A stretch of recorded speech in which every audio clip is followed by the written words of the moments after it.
Assalamualaikum warahmatullahi wabarakatuh.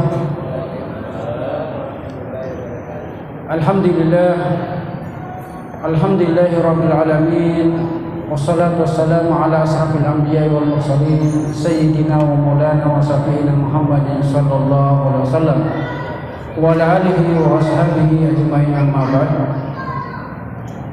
Syukur alhamdulillah kita panjatkan kehadirat Allah Subhanahu wa taala atas segala nikmatnya yang diberikannya kepada kita, sehingga kita sudah berada pada malam ke-20 dari bulan Ramadan tahun 1442. Salawat dan salam atas junjungan kita Muhammad sallallahu alaihi wasallam, semoga senantiasa kita curahkan kepada beliau. Tiada lain harapan kita mendapatkan syafaatnya dan pengakuannya di akhirat nanti bahwa kita ini adalah umatnya. Dan mudah-mudahan seluruh jamaah Masjid Nurul Ihsan ini mendapatkan syafaat dari Rasulullah sallallahu alaihi wasallam. Sebelum kita mulai, marilah kita membacakan Al-Fatihah kepada orang-orang tua kita yang telah mendahului kita, guru-guru kita, ini jamaah kita yang ada di sini. Mulai saya dapat masih ajiat dulu di sini. Kita bacakan Al-Fatihah untuk mereka, terutama guru-guru kita. Ala hasil niyah wa niyatin sholih. Al-Fatihah.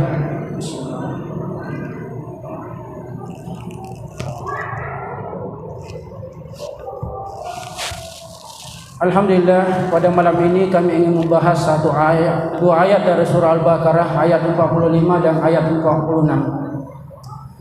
Ayat ini mengajarkan kepada kita bagaimana caranya mendapatkan pertolongan dari Allah. Tidak ada satupun manusia di muka bumi ini tidak membutuhkan yang namanya pertolongan.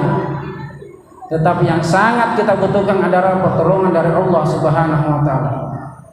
Banyak orang mengharapkan pertolongan Allah, tetapi jalannya untuk mendapatkan pertolongan tidak sesuai apa yang diajarkan oleh Rasulullah sallallahu alaihi wasallam. Ada yang minta pertolongan ke tempat-tempat yang dilarang, ke dukun-dukun dan lainnya, itu semua dilarang dalam agama. Oleh karena itu turunlah ayat ini untuk menjelaskan bagaimana kita mendapatkan pertolongan Allah. Sebagaimana ayatnya, wasta'inu bis-sabri was-shalah.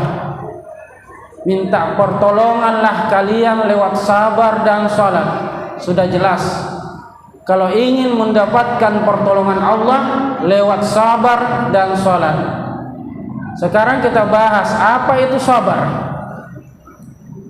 Sabar menurut Imam Al-Ghazali ada 3. As-sabru ma'ata Allah. Sabar terhadap apa yang Allah perintahkan, ma'amarullah. Sekarang sudah kita lihat banyak orang yang tidak sabar, baru minta pertolongan kepada Allah. Coba makin di jalan-jalan sudah banyak yang merokok, sudah banyak yang makan. Nauzubillah. Baru mau pertolongan Allah. Tidak mungkin kamu mendapatkan pertolongan Allah. As-sabr ma'amarullah. Sabar terhadap apa yang Allah perintahkan. Kemudian yang kedua, as-sabr ma'anahallah. Sabar terhadap larangan Allah. Ada orang taat kepada Allah terhadap perintahnya dia jalankan, salat, puasa, zakat, naik haji, tetapi maksiat tetap jalan. Maksiat tetap jalan. Dan ini bukan terjadi pada zaman kita saja.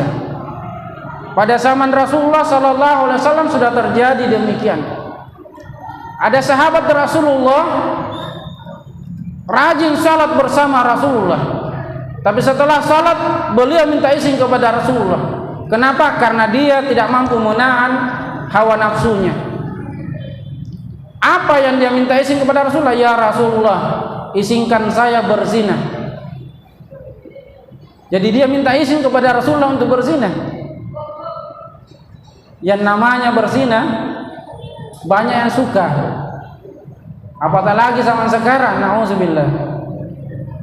Perselingkuhan kiri kanan.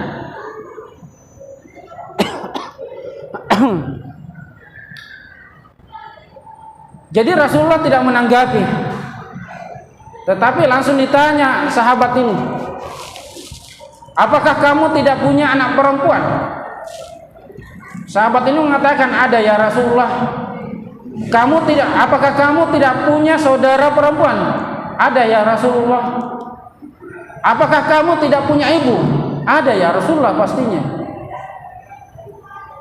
Maka Rasulullah bertanya lagi, bagaimana tindakanmu apabila anak perempuan kamu, saudara perempuan kamu, atau ibumu sendiri disinahi oleh laki-laki lain? Maka sahabat ini mengatakan, saya akan hunus pedang untuk lehernya. Marah sekali, padahal dia suka. Maka Rasulullah mengatakan, begitulah perasaan perempuan yang kamu sinahi. Dia punya saudara laki-laki, dia punya orang tua laki-laki yang akan membelanya ketika kamu mensinahinya. Dan harus dipahami, yang namanya karma. Apa itu karma? Sesuatu yang akan terjadi kepada kita ketika kita melakukan sesuatu itu kepada orang lain. Ketika kita berbuat baik kepada orang lain, maka insya Allah tunggu orang lain akan membantu kita. Ketika kita melakukan kejahatan kepada orang lain, menceritakan aib orang lain, tunggu kita akan dicerita oleh orang lain atau keluarga kita akan dilakukan. Yang pastinya hukum karma itu pasti terjadi, tetapi akan tertutupi ketika kita bertobat kepada Allah Subhanahu wa taala. Kemudian yang ketiga, as-sabr ma asaballah. Sabar terhadap takdir Allah. Yang namanya asabah, semua yang kita tidak suka, apapun yang kita tidak suka itu adalah sudah asabah atau musibah bagi kita.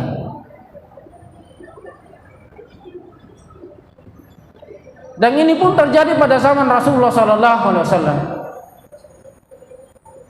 Ada seorang sahabat tidak menerima takdir Allah yang ditentukan padanya,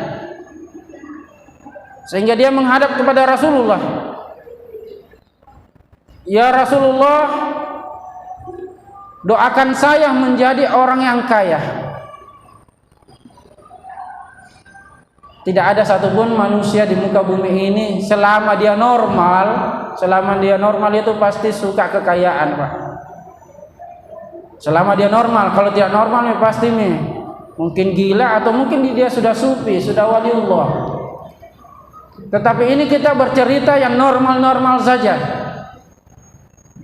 Sahabat ini orangnya normal, dia mau menjadi orang kaya, tetapi takdirnya oleh Allah dia menjadi orang yang miskin papa. Maka dia menghadap kepada Rasulullah, ya Rasulullah, doakan saya menjadi orang yang kaya. Kemudian Rasulullah mengatakan kepada sahabat ini, wahai saudaraku, keadaanmu sekarang yang miskin papa di sisi Allah sama dengan kedudukannya nabi-nabi yang terdahulu. Masya Allah. Seandainya bahasa ini kembali kepada kita, seakan-akan hadis ini kembali kepada kita, apakah kita mau menjadi miskin, Pak?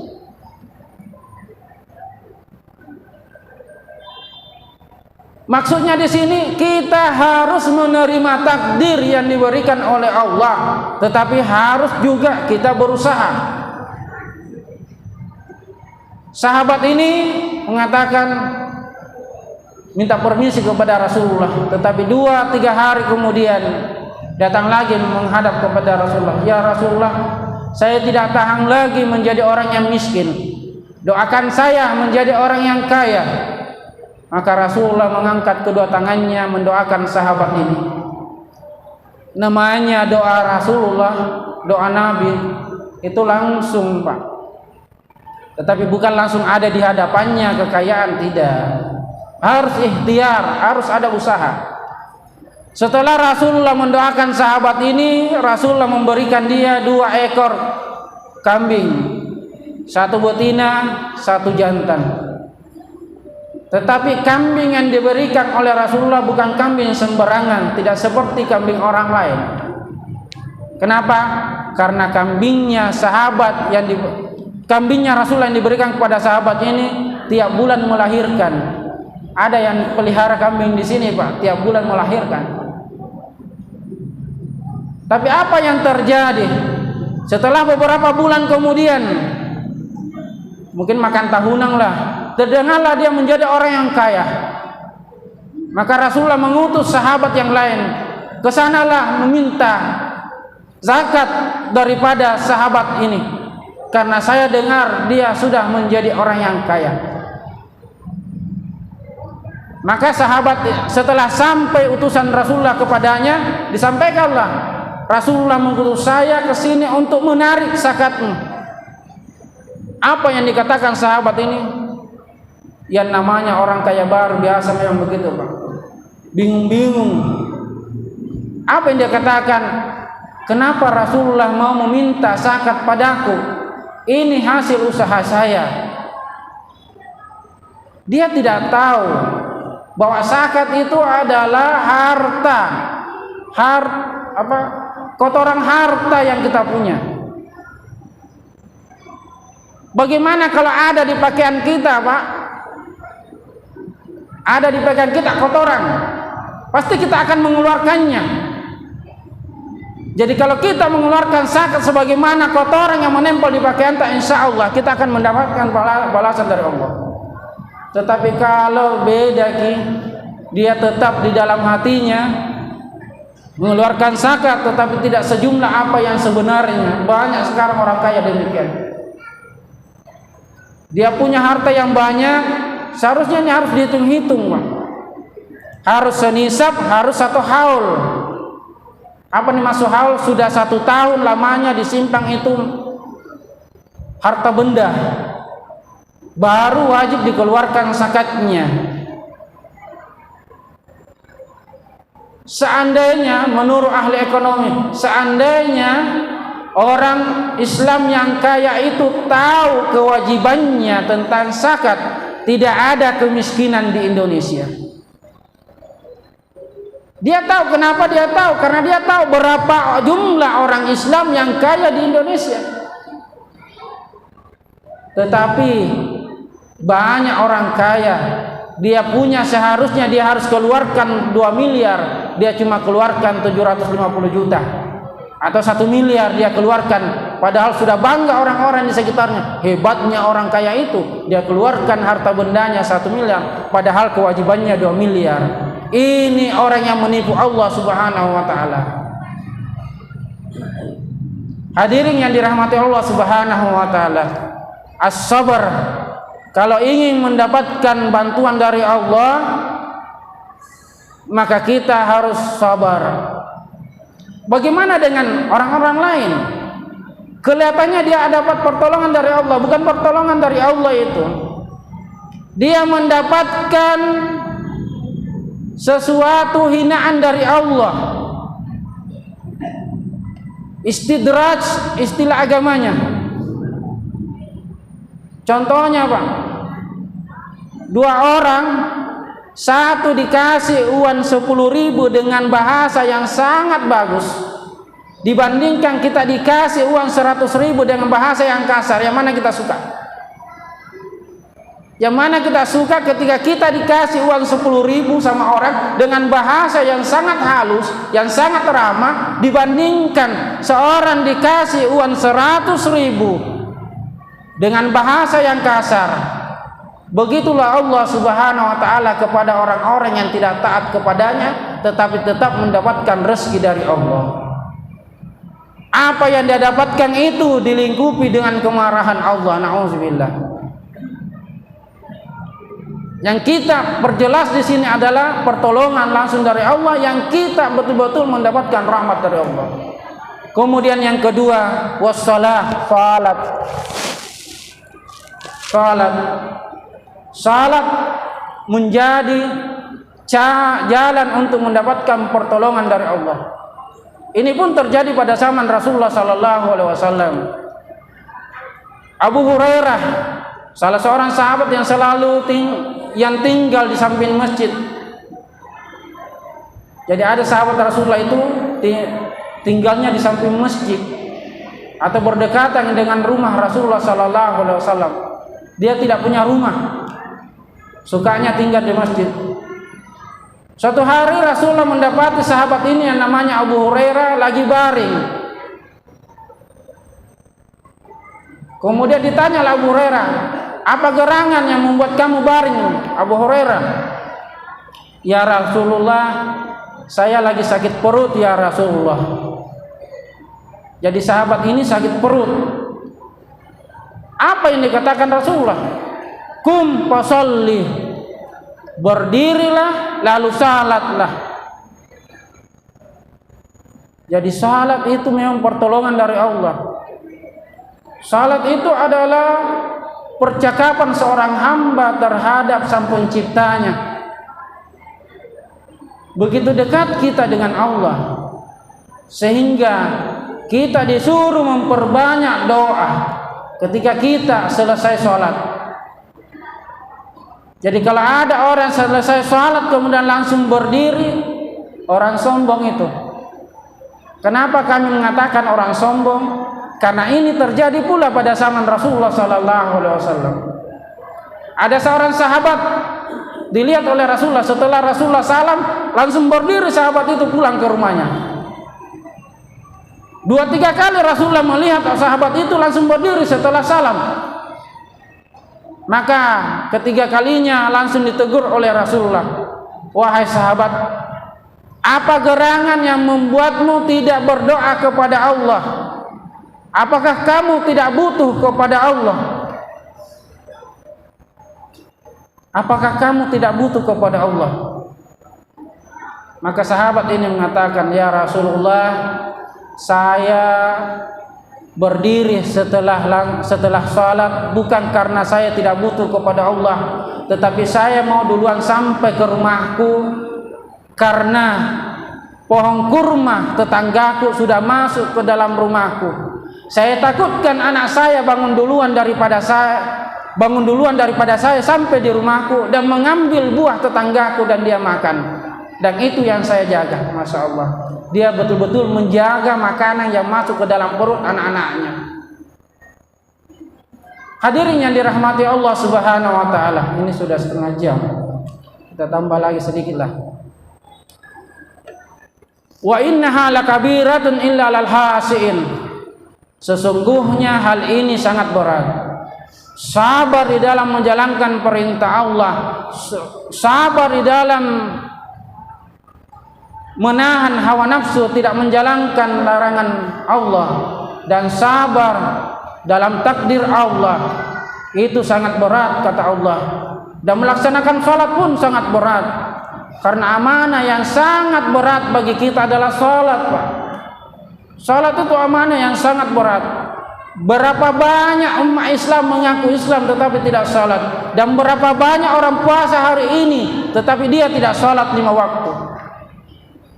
Karena salat memang berat. Kata Allah, innaha lakabiratun, sungguh hal itu sangat berat, illa lal khasiin, kecuali bagi orang-orang yang khusyuk.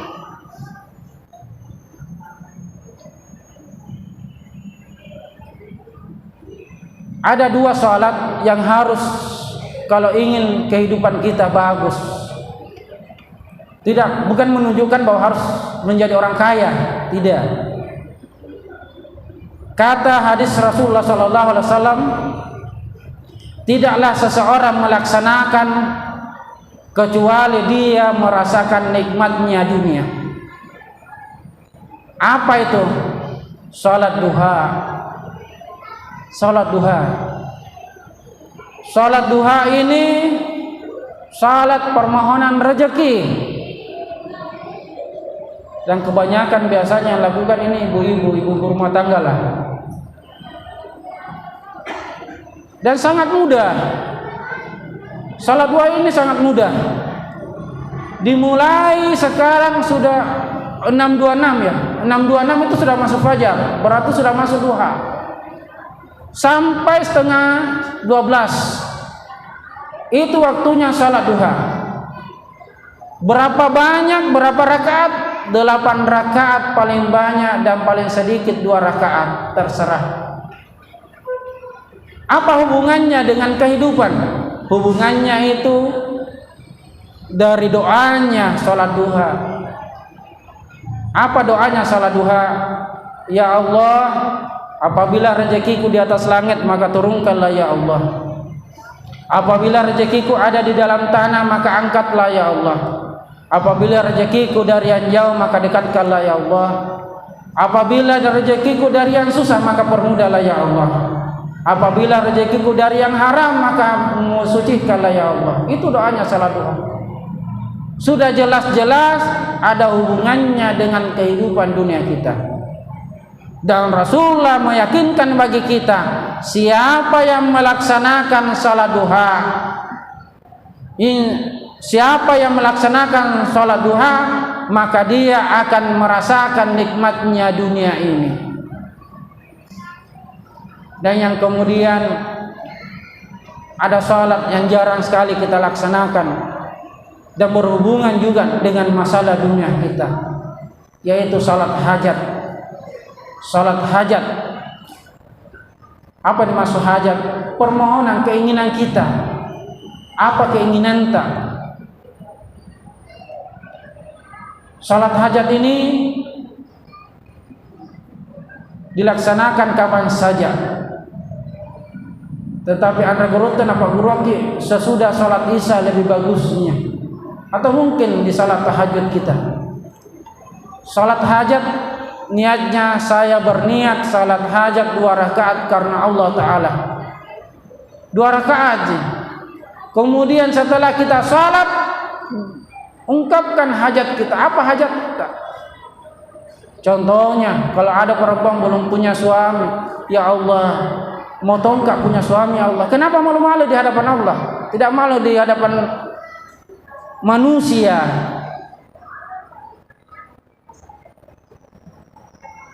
Berdoa kepada Allah. Belum punya pekerjaan yang tetap, kita berdoa kepada Allah lewat salat hajat kita. Ya Allah, saya mau mendaftar besok.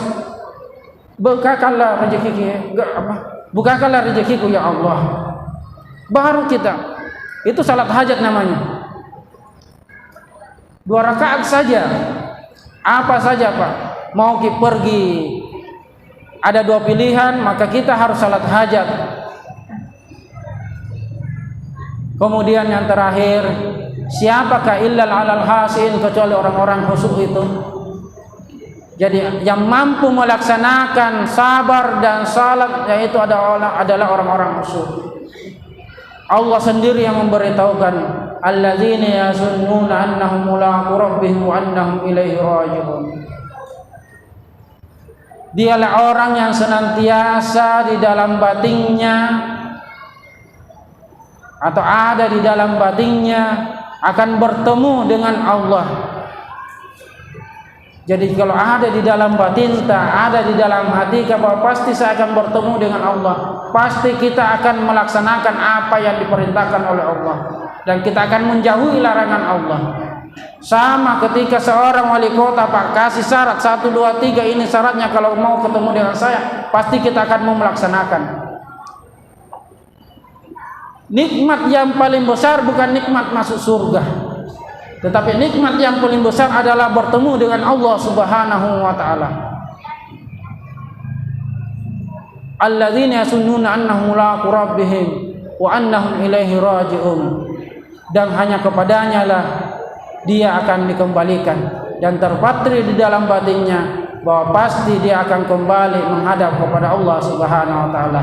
Inilah ayat yang mengajarkan kepada kita bagaimana caranya mendapatkan pertolongan dari Allah Subhanahu wa Ta'ala. Mungkin sampai ini saja yang sempat kami sampaikan, lebih dan kurangnya mohon maaf. wallahu hadi ila siratal mustaqim. Wassalamu alaikum warahmatullahi wabarakatuh.